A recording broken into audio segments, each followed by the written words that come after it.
This Choircast podcast is brought to you by The Subversive Soul. Has anyone ever told you that your soul is essentially whole? How about singular, embodied, and wild? Did they teach you how to live from your soul in a way that rearranges your guts and sets you on a path toward wholeness? That's exactly what this book delivers. The Subversive Soul by Phyllis Mathis is available now on Amazon. The majority of our life is lived in liminal space. And there's this in-between space, this liminal space. This liminality that reveals possibility. I think we're in a liminal moment, but also in a place of transformation. We could actually change as a people. I have great affection for the church and a troubled relationship with it. That can't be the gospel because God said to love our neighbors. Just to be alive in time means that we're on the threshold of the future. Just to begin questioning is so difficult because you have these voices in your ears telling you that you're not a real Christian. We don't know what the future looks like. We have to work it out together. Welcome to the Liminal Living podcast, where we have conversations with those who are going through dark nights or deconstruction. Well, Dr. Andy Root, welcome to the Liminal Living podcast. Thanks for making time out of your day to come and meet with me and my peoples today. Yeah, it's great to be here. Thanks for having me. Yeah, I totally dig your library you got going on here. I see some Hegel behind you. Yeah, there's some Hegel there, yeah. All right. So this is your library. I like it. This is my office now. Yeah, I've since COVID, I kind of left my faculty office and have just lived in this. It's basically like a monastic cell, and that's the way I feel the most comfortable, surrounded by my books. The other beautiful thing about it is no one in my family will come into this room because they hate it so much, and it's just perfect for introvert alone time when no one will even bother you even. So, what causes them so much discomfort in this space? Like, if I can, books. Yes, and it's really claustrophobic. It's a very small room. Let me see if I can even show you. So there's books all, I don't know, you're everywhere. So all in this corner too. Holy smokes. And on the ceiling there's stuff and everything. So now people are dizzy, but it just feels it's a room made for basically one person, and both existentially and physically. So I like that. We're diving into philosophy already. Yeah. They're like, this is a little bit too much like being in your head, and I'd rather not do that. So, yeah. Well, nice. Well, I've got a question. I've been thinking what would be the perfect opening question, and I think I got a good one. I don't know. We'll see. That might be just slightly out of your realm enough that it'll get you thinking. So, if you had unlimited monetary resources to film and produce a documentary that every single person in the world had to watch, what's the topic and what's your angle? Oh my gosh, that's a heck of a question, isn't it? So everyone there's some kind of device that everyone has to watch this. Do they get murdered if they don't? We could discuss that later. Whatever constraints you want to put on this. Yeah, gosh. I don't know. It feels like I should say something clever. I feel like a documentary that everyone had to watch. Yeah, it's going to get at a root problem of something. Well, right? You know what I think it would be on? Especially if I could fund some research, and I wanted people to bring joy to their lives. It would be some kind of documentary on the mysteries of dogs and about dogs. You know what I mean? Wouldn't that be? Yeah. I think there's some kind of, I actually shamelessly written a book on dogs, but I still think after doing that, there's something mystical about dogs. And I think that it would be a gift to people to watch a documentary on dogs, but I'd like to get into I think there's a mystical connection that people have with dogs. That is so cool. I'm a dog guy. So we have 2 dogs. They're monstrous 100-pound dogs. They're great. I love them. Yeah. And so I would willingly watch that. Yeah. For sure. Yeah. The mystical connection to dogs. Yeah. You totally surprised me with your answer. Like even like the evolutionary process, how much we needed dogs, our spirituality. I do think there's like a deep history analysis of how human beings learned to pray because of dogs. Wow. This is deeper than I thought we'd go on the first question, but I'm loving it. The mystical connection of dogs. Like did the wolves actually were they drawn to us, Yes. 40,000 years ago, was it, or something? Yeah. Like, were they just like, oh, these people need our help. Like we're their spiritual helpers. Well, it is amazing like that. There's never been any human civilization anywhere that hasn't had dogs in it. And I think that the co-evolution of human beings and dogs are like out of wolves to dogs kind of go together. So, you know, I don't know, maybe there's a way in the mystery of God that dogs played a part in helping us be truly human. I don't know. That's what I would explore. Man, that's good stuff. Now, what would that do for cat people? Well, yeah, I don't want to make a lot of people too mad, controversial. But if this was a documentary on hell, then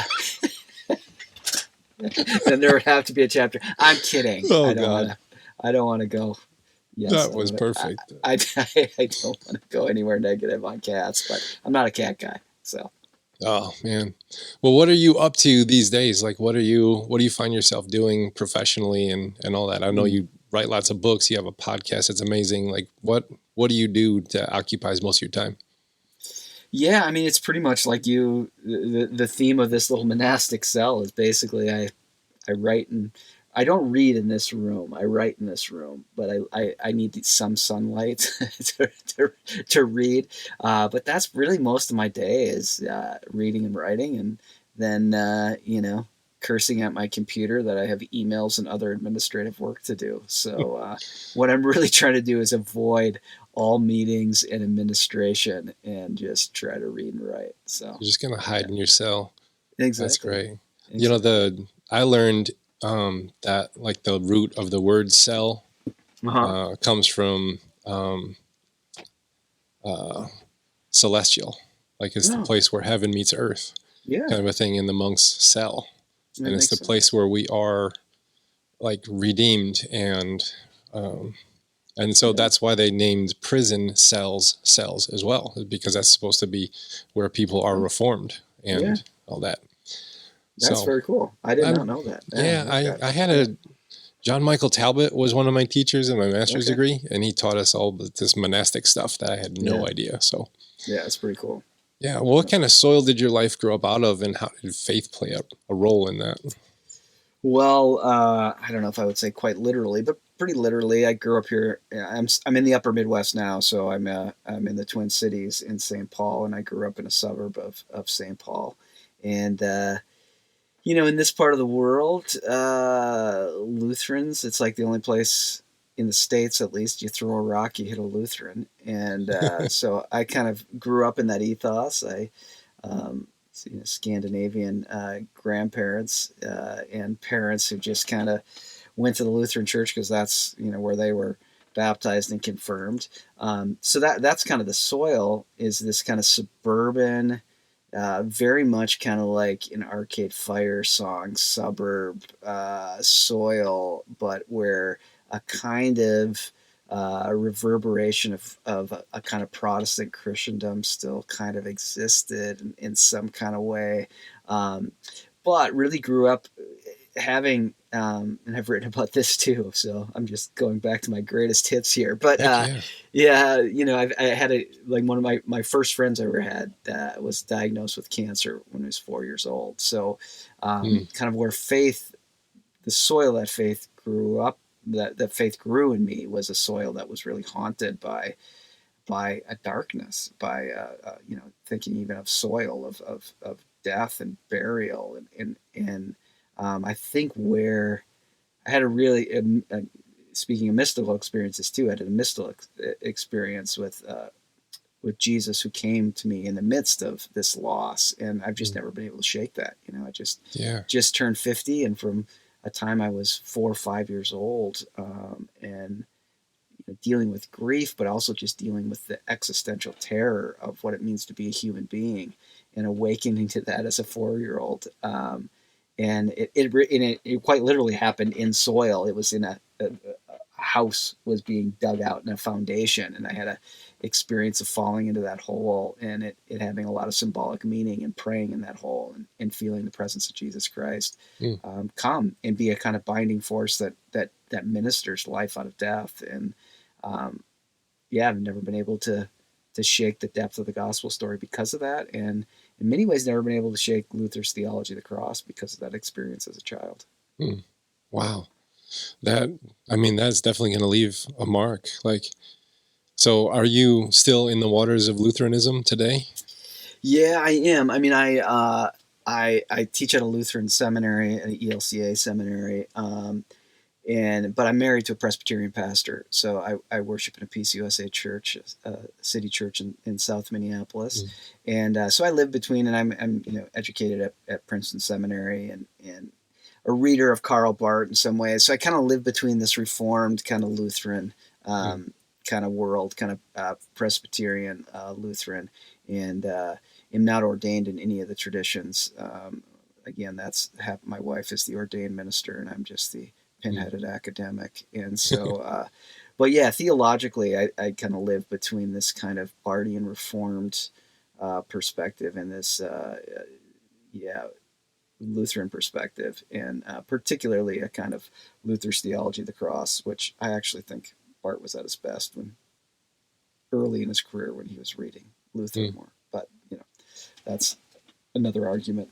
I remember I grew up charismatic fundamentalist, and whenever I would get around Lutherans, I would always be shocked. Like, I cannot believe they cuss and drink beer. Like, how are they still going to heaven?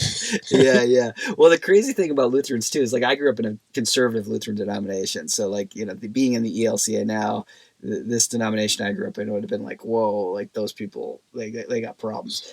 But these same people, very, very conservative hermeneutic of scripture, things like that, drink beer for sure. Like, there were certain ways they were kind of fundamentalists, except when it came to drinking beer, I guess, because Luther drank beer, they had to be able to drink beer. But you'll also have people tell me, they're like, I was with these really conservative Lutherans, and all of a sudden they were like, where's the pub? And I was just shocked by it. I was like, yeah, drink a lot of beer. Yeah.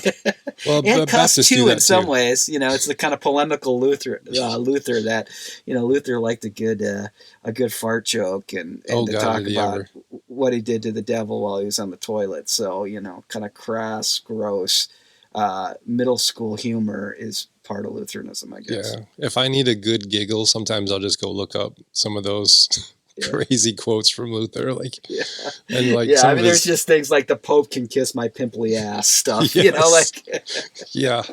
some of his shots at the Pope were just like, oh my gosh. I know. One of my favorites was, he was reading something the Pope put out. I can't remember the context, but he's like, I wonder how hard he had to push to, get that fart out. It's just like, oh my gosh. Is he a middle schooler or is he a reformed? Yeah. He invented the middle schooler. He did. He had the bathroom humor down. Right. He got it down. Well, when was there a time when, like, you're growing up in the church and your head is filled with ideas about what God is like and all that? When was there a time where your faith in your mind didn't actually match your lived experience? Yeah. Yeah, I think for me, I'm sure there's been a lot of kind of moments of cognitive dissonance, coming to grips with that stuff. And but probably for me, growing up in this conservative Lutheran denomination, I ended up at a Baptist kind of classically evangelical college. And in some ways that really fit perfectly the kind of piety that I had grown up with. And kind of view of scripture that I had grown up with. But I really remember kind of end of my junior year, my senior year, just finding the whole, I guess it was the kind of sense of kind of inner sanctification that one could find, or this kind of larger evangelical late 90s kind of sense that that you could be close to God if you just really willed it, if you just really wanted it. And I remember just feeling like that there's something amiss there. Like that it just, no matter how much I wanted to will and be close to God, that there was a distance there, or yeah, there was just a kind of inherent kind of works righteousness that again kind of drove me back to Luther's theology of the cross in some way. So I think it was even more than kind of doctrinal for me. It was a kind of disposition of what it means to live the Christian life, and what it means to actually live the Christian life out of confessions of impossibility, as opposed to what I could manifest within myself for God. And so, yeah, I mean, I think there was a kind of a young adult experience of trying to figure out what does it mean for me to live the Christian life, I think. But again, it went all the way back to that early childhood experience where I found the nearness of God was not in the ways that I could kind of work myself towards holiness, but in hell. Like I experienced God in an experience of hell, that God comes and is this binding force in hell, bringing life out of death. Like that, yeah, that there's the way that I had to live my life is open to the gift of God's grace, the gift of God's mercy, the gift of God's ministry in these places that of impossibility within me, not in what I could manifest or what I could create. I think that was probably the biggest. Yeah, I can see like having some kind of experience that you can't quite describe and label as 4-year-old. Yeah. And then growing up, you're like, I got to find the right labels. I got what words do I use to describe and slap on this? And then you run into the problem, the limitations that language has. And I found a lot of deconstruction happens just around language and vocabulary. And it's like, well, I called it this, but now that's not good enough and not big enough and all that kind of stuff. Yeah, absolutely. Yeah. Well, one of those words is evangelism. Like I am allergic to that word, I think. Yeah. But when I saw the title of your book, I was like, that's different for some reason. I don't even know why. So what exactly is going on in the world right now that you decided to write a book called Evangelism in the Age of Despair? I'm just like, okay, that really caught my attention. So what's going on? Well, it's a pretty clickbait title, I think. Yeah, and I didn't come up with it. So I've been doing this on other interviews too, and blaming Jeremy Wells at Baker, the marketing the director there, the head of marketing there, who came up with the great title of it. But yeah, I mean, it does really emphasize. Obviously, the first word in the title is evangelism, and in some ways, the book it's of course about evangelism. But more so than about evangelism, it's really about a theology of consolation, and that's what I'm really kind of trying to front here. And you can see from my first experience that the way I experienced God, and in many ways you could say like the way even as a 4-year-old I was evangelized, if you even want to use that term, was through an experience of consolation, really finding a God who consoles, and then finding a Christian community that consoled. I mean, I have vivid memories of these old Lutheran ladies praying for me, like that was like a powerful transformational dynamic. But the reason to even focus on evangelism is because I've had all these very odd experiences with church folks, whether pastors or lay people, and a lot of them from more kind of progressive mainline communities who will say things to me almost under their breath, almost ashamed, like, we've tried everything in this church, and I guess maybe, I hate to say this, but, maybe we need to try evangelism.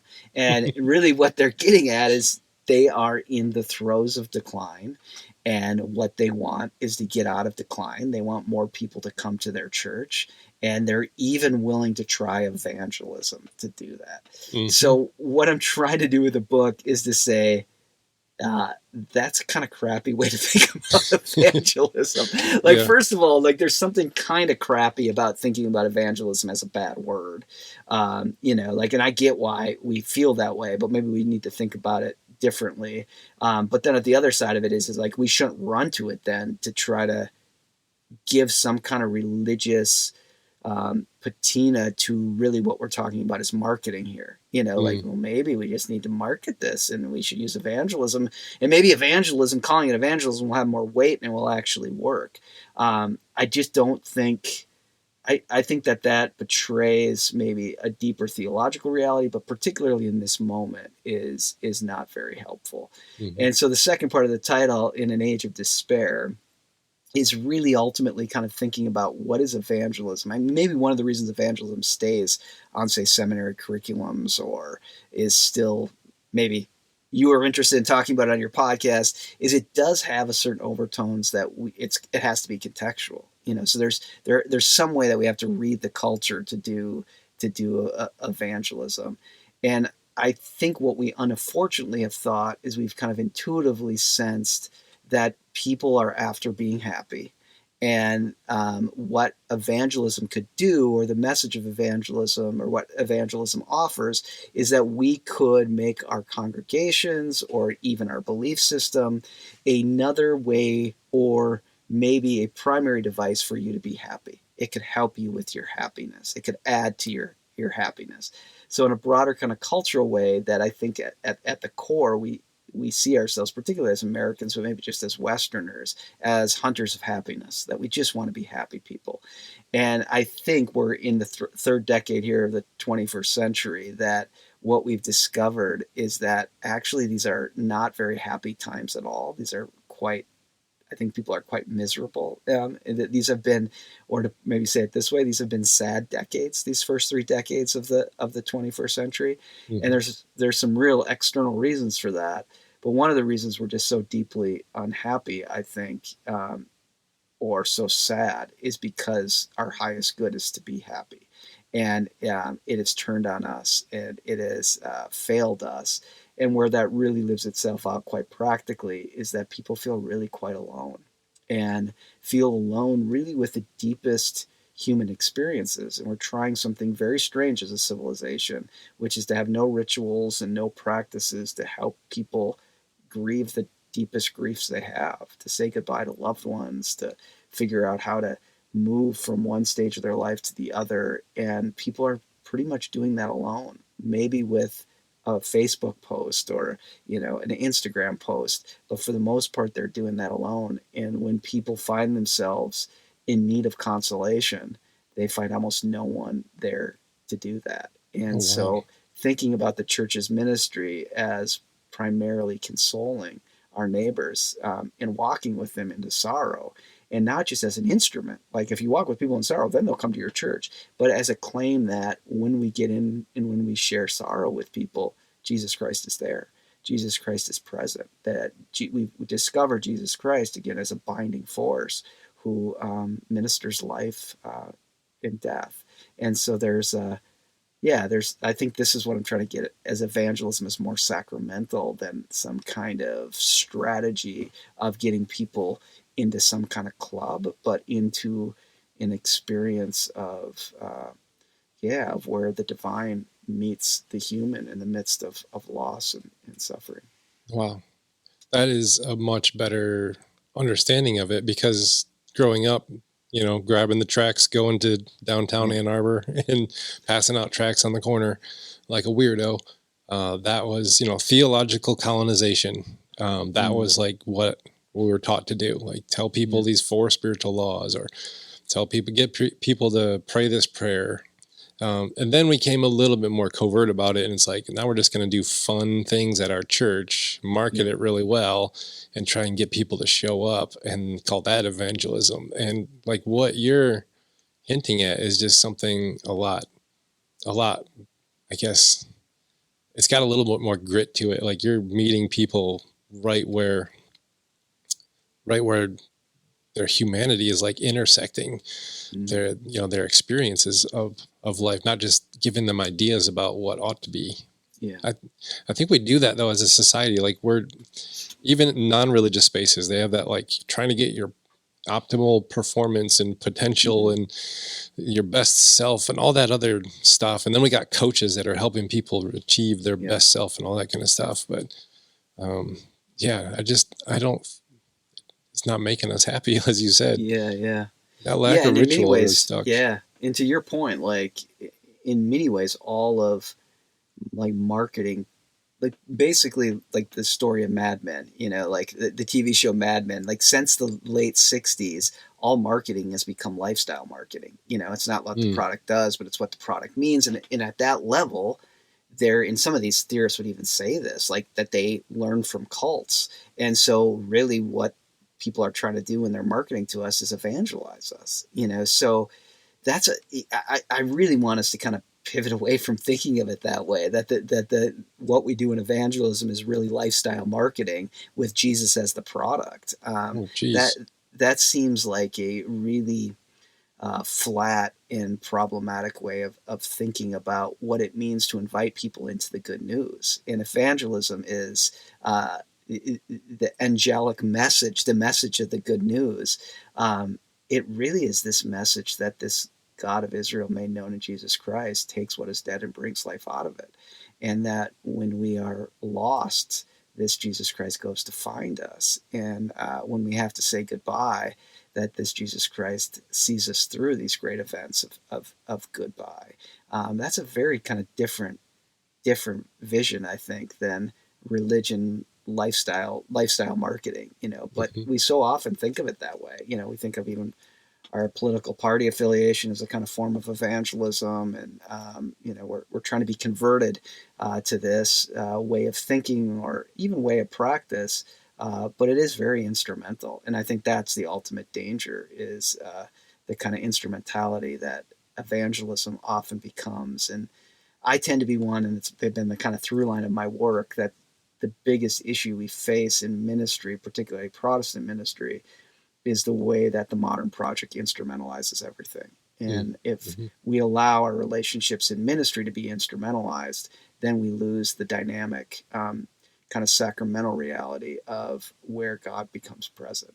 But that's the danger. In evangelism, I think, to your point, like hating that word, it's been kind of the most instrumentalized form of Protestant ministry. And so trying to redeem it, but the only way to know how to redeem it is to take it into Luther's theology of the cross and into what's been called in the tradition the theology of consolation. Yeah, if you could summarize Luther's theology of the cross for our listeners who are not going to be very well versed in Lutheran theology, if you could give a quick summary of that and what it means. Yeah, well, we're back to the bombastic Luther, who's the polemical Luther making an argument. But in the Heidelberg Disputation, Luther says that he contrasts a theologian of the cross with a theologian of glory. And he thinks a theologian of glory calls good evil and evil good. He says this in the Heidelberg Disputation. And a theologian of the cross calls a thing what it is. And so the question is, what's the thing? And the thing is that I think this is a way of summarizing it. The thing is that you are a creature who cannot save yourself, and that you are a creature who will have to face deep moments of darkness and suffering. And this God becomes present in those experiences, that this God reveals God's self primarily in those moments, that God is nearest to you, not when you are happy, satisfied, conquering, being your best self, but God is nearest to you when you are up against impossibility and loss. This is the very terrain where God makes God's self known. And it doesn't mean God isn't interested in, it's not Norwegian metal, it's not a celebration of darkness. It's not a metal band, but it is this assertion that this is a God out of great love and mercy that comes in to brokenness and barrenness and loss and brings life out of it. So that's ultimately for Luther, the theology of the cross is a way of trying to discern how God acts in the world. And God acts primarily with is near those who are brokenhearted, more than God is with those who have made themselves into something. That does not fly in our culture today. No. Yeah. Which was one of the premises of the book, is I had read this book called The Wellness Gospel. And, it was all from this New York Times author who she'd written about the wellness industry, which was really about, finding your best self. And she said the whole book starts with, my father died and there was no one. My yoga instructor did not come and sit with me after my father died. Everyone gave me well wishes from a distance, but it was like everyone just moved on. And so there is a kind of sense that broadly within our culture that if you can keep excelling and keep making yourself into something, then you can be happy. But your father dies, or you're wrestling with the dark night of the soul. Is there anyone there to be with you? We're taking a quick break here mid-show to let you know of an opportunity that Choir is offering. Are you deconstructing your faith? It's tough, believe me, I know, I've done it. But what if you didn't have to do it alone? Imagine having guides like Jim Palmer, Kristen Dumais, Jennifer Knapp, Brad Jerzak, Brian Zahn, Paul Young, and more by your side to help. I know I would have loved that on my journey. Well, now you can. Head on over to choiracademy.com, link will be in the show notes, and register for their Square 2 class using the promo code LIMINAL, and you will get 10% off. This course and community are designed to help you navigate your journey with wisdom and support, all because you're a fan of the Liminal Living podcast. Ministry leaders, how do you heal from the burnout, loneliness, and the relentless weight of leadership? Kaneo Center exists for you. For 5 years, Kaneo has walked with over 500 ministry leaders through their darkest seasons, offering a rare blend of compassionate coaching, therapeutically informed practices, and Jesus-centered renewal. Kaneo is launching new 24-week cohorts now, where you'll join a small group of leaders for weekly video coaching, guided curriculum, and reflections to rebuild your resilience. The cohort all ends with a retreat in Puerto Rico. As a Kaneo coach myself, I've seen how this space transforms lives. And for Liminal Living listeners, mention Liminal in your application at thecaneocenter.com/cohort to claim $100 off your cohort experience. You've poured into others, let Kaneo pour into you.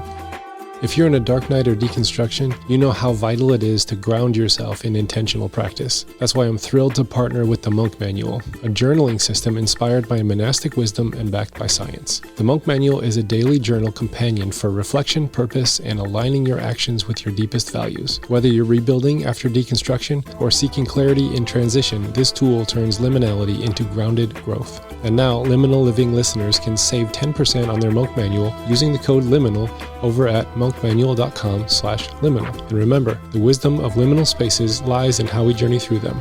So do it with intention. And now back to our show. I do 30 funerals a year.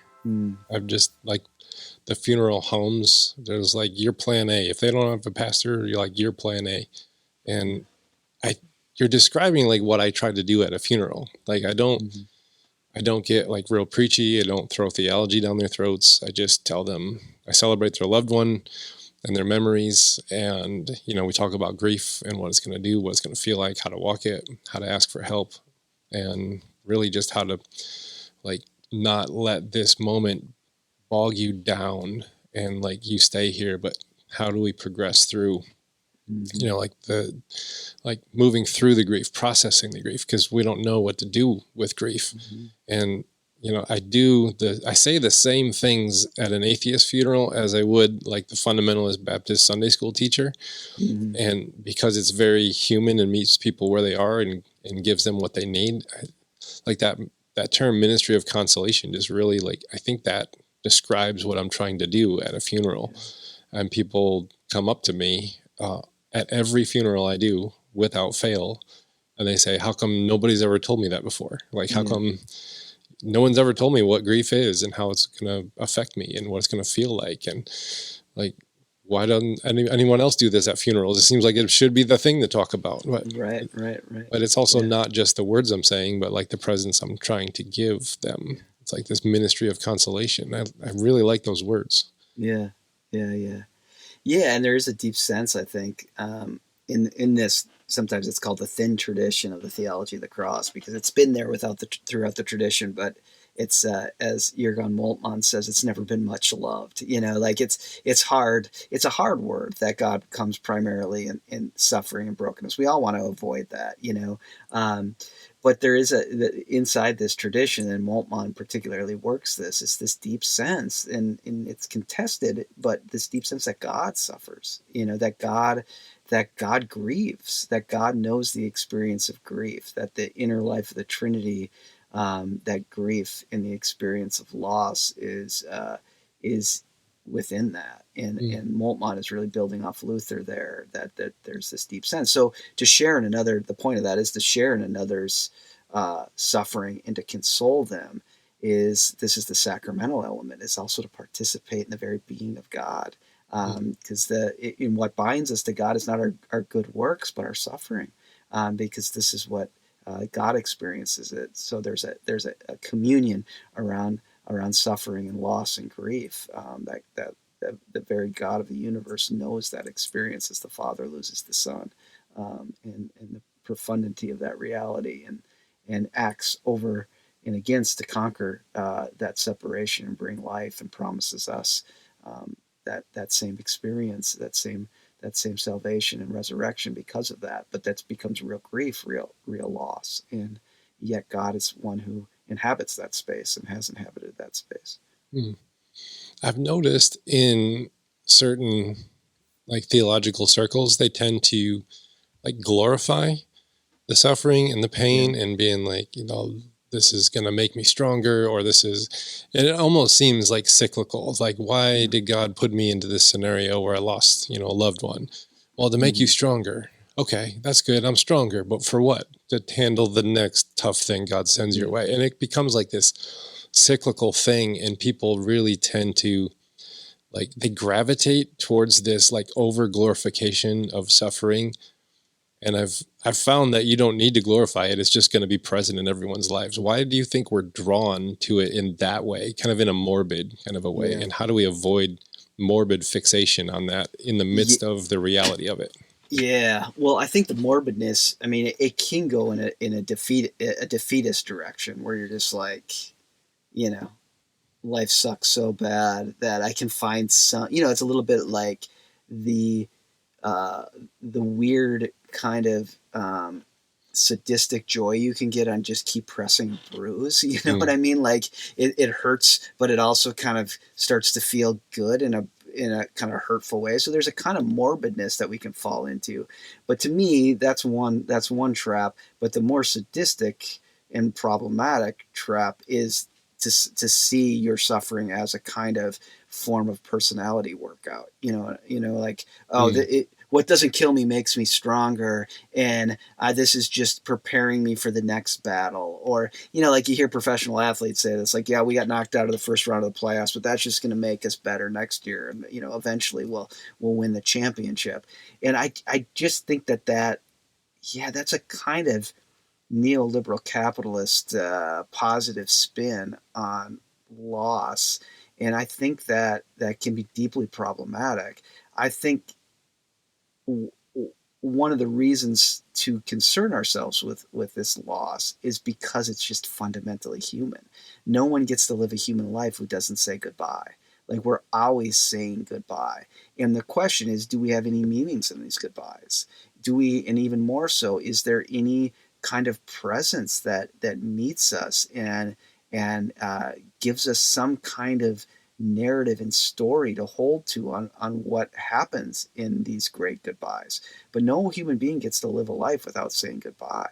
And a culture and a society that tries to deny or ignore or just be distracted from the great goodbyes of human existence is a diseased culture and society. And I mean, we're pretty close to that, if not at that, as a kind of American society, where we just, it's an amazing thing that, I don't know if you've done this with your congregation, but, group of people, you remind them they're going to die, they get really unhappy with you. Like, that is not something they're happy to be told. And yet, sitting in a church on Sunday, everyone there, the one promised shared experience we are going to have. I mean, there's many of them, but one of them is we're all going to die. No one gets out of that. No one gets off this planet alive. And the second one is that we're all going to have to say goodbye. We're going to have to say goodbye. We're saying goodbye to our children as they move to a different stage. We're grieving in small ways the fact they're not little anymore, or we're having to say goodbye to friends as they just move across the country. Like, the human experience is a life of saying goodbye. And the question is, I think, for us is there any significance in that? Is there anyone who will journey with us in that? Is in some sense it's a question of, is there any meaning, but more so, is there a great presence that can minister to us in the midst of that? So, like, I think the ways we think of evangelism, we often think of them as a decision to kind of join a club. And the tradition that I'm trying to work out of in this book is to think of evangelism as an invitation on a journey. It's an invitation into pilgrimage. Will you go on pilgrimage? But as the 14th century mystic John Gerso says, that to go on pilgrimage in this way, you have to do it ad diem. And he means that ad diem to God. No one goes on pilgrimage not to God. But ad diem was also an idiom in 14th century Paris. So for goodbye, you would say ad diem to God, goodbye to God. So there's a kind of dual meaning here, is that the pilgrim who leaves also makes a will and testament and walks into their death and says goodbye. And I think what pastors in the congregation do is invite people into pilgrimage and help them make sense of and walk towards God as they say goodbye. And there's no great love affair that doesn't have to say goodbye in this life. And so I think that's the kind of direction I want us to think about this. Yeah. That concept of pilgrimage is really, like, that resounds. And I don't find a lot of churches that invite people on pilgrimage. They more of like, they proselytize spiritual tourism. Yeah. It's like, hey, come Absolutely. and leave with these souvenirs. It's like, exactly. And a few nice experiences along the way. Yeah. Like, we'll inspire you and fill you with all this happy, positive wellness, good stuff. And you leave with a coffee cup, with our logo on it. And it's like, it's more tourism. What would a church look like that is inviting people on pilgrimage look like that would also be welcoming and inviting, but not necessarily just like that wellness tourist, entertainment kind of lifestyle, even though that's our main language. How could we talk to the groups who are expecting that out of a church? Yeah. When the reality is like, no, we're going on pilgrimage. Right. Well, it goes back, in some ways, to your 4 spiritual laws, because I had those experiences too of, like, you take your 4 spiritual laws and now you're going to do evangelism because you're going to get people through those 4 spiritual laws and say, do you accept that? And then what? Then you're in this kind of group, I guess. But really, I think what evangelism is really just to say, walk the path with us. And there's, all we know is that we're aimed towards God. And so what we're going to find along the way, we don't know. We do know we're going to have to say goodbye as we do this. But there's going to be a sense of discovery along the way. But there is a kind of wager in a pilgrimage that we will meet. We will meet God here. We will discover something in the midst of our sorrow and our suffering.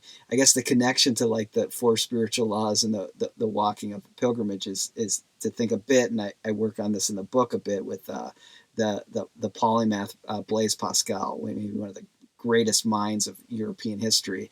And what everyone knows about Blaise Pascal is his wager, and Pascal is kind of known as one of the great converts of the Western world. This guy who basically creates the calculator and probability theory that's still used by Geico in Las Vegas. Oh, wow. And he discovers this because he is a gambler. Like, he goes to these Parisian salons and gambles, and so he's a kind of mathematical savant. He teaches himself, like, advanced algebra in his bedroom because his dad won't let him learn mathematics, and so, like, it's all rock and roll. So he just goes to his room, pouty, and learns it himself.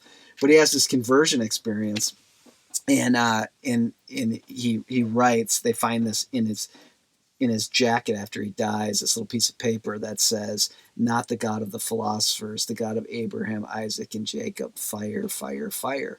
But he didn't really talk about what that experience is, other than he had a kind of change of heart. But he writes in one point about the wager, and almost every particularly conservative Protestant I know uses the wager, and they almost completely misrepresent it. So they imagine this is the wager. That Pascal said there either is a God or there isn't a God. If you wager that there is no God, and then therefore live as if there is no God, and then you die and find out there is a God, well, you're screwed. Like, you're completely screwed. But if you wager there is a God, and then you die, and you find out there isn't a God, well, you don't really lose anything. See, good wager. Vote on God and come forward and accept Jesus as your Savior. And you only have to be like a 13-year-old kid to go, wait a minute, no. I actually lose a lot if I bet there is a God and there isn't. Like, all the fun my friends could have had at Las Vegas, I actually lose a lot here. And that's not Pascal's wager in any way. That's the way I understood it, though. Yeah, that's the way we were all taught it too, Yeah. But Pascal's wager is actually something a bit more, well, a lot more existential. And his point is, you can never really be happy. That the human soul cannot be happy. This doesn't start as a good sign for Pascal, but his whole point is he's tried it. And he knows this because he's been a gambler. In gambling, you always say to yourself, if I win this hand, then I'll be able to pay the car off. I'll be able to go out on, a major vacation. I'll be happy if I can just win this. And so you're very intent on winning. You win, you go away, and it doesn't take but 20 minutes or a day, and you can feel the pull to go back. The contentment of just being happy never occurs. And yet this is common American discourse. People say, I just want to be happy. If I could just be happy. And Pascal's point is, you can never really be happy. The human soul is never satisfied in and of itself. It always longs for something. You can't find contentment and completion in yourself. But here's the wager then. Pascal's wager is, if you will confess your unhappiness, if you will confess your sadness, and you will tumble into it, you will actually admit it and confess it and fall into it. His wager is, you will find a great presence there, that you will find the very person of Jesus Christ, who is found as the man of sorrows, taking what is broken us and bringing life out of it. So the wager is actually, will you wager that you can make yourself content, or will you believe you need something outside of you to reach you and to bless you? Now, the one thing Pascal didn't do that I think every pastor needs to say, and we need to say to our cultural context, is you can't tumble into your sadness on your own. It could become too dark. You need a community to join you. And this, to me, is the pilgrimage. It's the pilgrimage into our shared communal experiences of loss and of death and of longing and of disappointment. And it is, we say, as people walk this path, our wager is that if we do this honestly together and live humanly this way, that we'll find a great presence here, that we'll find Jesus Christ who renews us. How do we know it? We only know it because we've had these experiences before. But we just walk it in fear and trembling, in hope and longing. But to me, this is what I think Pascal means by the wager. It isn't just some kind of simplistic way to avoid the existence of God or not. It's the way to encounter the God of Abraham, Isaac, and Jacob, who meets as fire, who meets us in death and brokenness and consoles us with hope. That is not how I understood Pascal's wager at all. Yeah. Wow, that's very different than the one I knew. Yeah. We're talking a lot about sadness and death, and I mean, your book is about evangelism in the age of despair. What would you see is the role of joy and celebration in the context of communities on pilgrimage together? Yeah, I think it's essential, and I know that, like, anyone who's listened to the first half hour of this, 40 minutes of this, like, this dude is a dark, unhappy guy. And in many ways, I think we have to emphasize those tones because of the need for joy and the joy and celebration. And I think in the Christian tradition, joy and celebration are the surprise, the utter surprise of finding encounter and finding mercy inside of our experiences of goodbye. Like the celebration of Easter as we're recording this, we're 10 days out from or whatever, is the great celebration that the cross has been overcome. Joy is life coming out of death. It is the experience, proleptically, of life coming out of death. So a church community that enters in and gives consolation should be one filled with laughter and joy. Should be filled with a certain kind of levity of what it means to live life together. Maybe, dare I say, should be filled a bit, Tom, with Luther fart jokes and things like that, because there's a kind of sense of freedom in this, that it's not about what you make of yourself, it's about the gift that you receive, and the gift that you receive that is utterly comes to your impossibility and gives you new possibility. I mean, that's something to be utterly celebrated, and longed for. But when you're afraid of the dark, I mean, this is going to sound too much like a Hallmark commercial, but when you're afraid of the dark, you can never see the incredible contrast of light in the midst of that. In most of kind of American Christianity that's obsessed with happiness has been so afraid of the dark elements that not only does it mean we can't really stand with our neighbor when they're in the dark, but that we lose the incredible contrast of the Christian story, of the Easter story, of from utter darkness that we leave on the Good Friday service to the floral light of Easter. It is this light that comes out of the empty tomb. So the Christian community should be one of utter celebration. But this celebration is the joy that comes unexpectedly, comes as great mystery, comes as a great turning of the world, in a way that gives us utter hope. It's kind of like we can't get to joy unless we acknowledge all of the grief that we have been carrying that we think we're not allowed to mention. Right. And so, I like that. We do have to at least bring up the fact that we're not happy all the time, but that doesn't mean that we can't experience joy. Mm-hmm. Yeah. And I do think joy and happiness are a bit of a different genus. Like they're a bit of a different animal. You know what I mean? Like, and no one should be, I want to be really clear, no one should be against happiness. Right. Like happiness is a bit like money. If it comes into your life, you should take it. You know what I mean? Like right. No one should say, no, thank you. No happiness for me.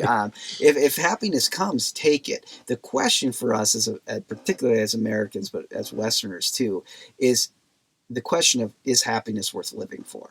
Is happiness the end of everything?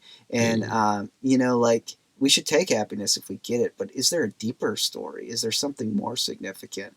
But really, since Thomas Jefferson, we've thought the point of America and the point of our own lives is the pursuit of happiness. And the question is that really Christian? And, actually, even the Greek philosophers would think that was a really good thing to live for. I mean, if you get happiness at the end of your life or at different episodes in your life, take it. Be happy you got happiness. But is it what to aim for? Is it, and we say this, middle class people say this all the time, like, I just want my kids to be happy. I just want my kids to be happy. As if it's both a very low concession and as if it's the only thing really ultimately that matters. And that in itself is a bit despairing, that there isn't something deeper to live for than just being happy. And again, no one should be against happiness, but the joy of Easter is a much deeper story than just the happiness of being contented with your stuff. Mm-hmm. Yeah. I like what David Steindl-Rast said. He's like, you don't have to be thankful for everything, but you can be thankful in every moment. Mm-hmm. And it's just like, there's a contrast, because like that happy, clappy Christianity I grew up with is like, don't mention the bad stuff. We just got to focus on the good stuff. And then you can never really be happy, because you're just more of putting on a Facebook profile of like, here's all my greatest hits. Just trying to convince yourself that you're content. Yeah. And stuff. And it becomes, whether directly or indirectly, a prosperity gospel, Yeah. Either emotionally or physically. Yeah. Emotional prosperity or physical prosperity. Absolutely. Yeah. Well, this has been an awesome conversation. I know you got another meeting that you got to prep for. So where would you like to send folks who want to purchase your book and look at your work? and they can be happy with their purchase. And they'll be so happy. Well, yeah, I mean, this is the gross self-promotion piece, but they can find the book on wherever they feel comfortable buying books, but Amazon or whatever. And if they want to find me, I have a website that's just andrewroot.org, and they can find information about the books and about me there. So cool. That would be great. Well, I'll put those links in the show notes so people can just click on them. I appreciate it. I appreciate you taking time out of your day and chatting about your book, teaching me a little bit about this a new way to look at evangelism. I've really learned a lot, and I appreciate it. Well, thanks for the conversation. It's been great to hang out a bit, Tom. Yeah.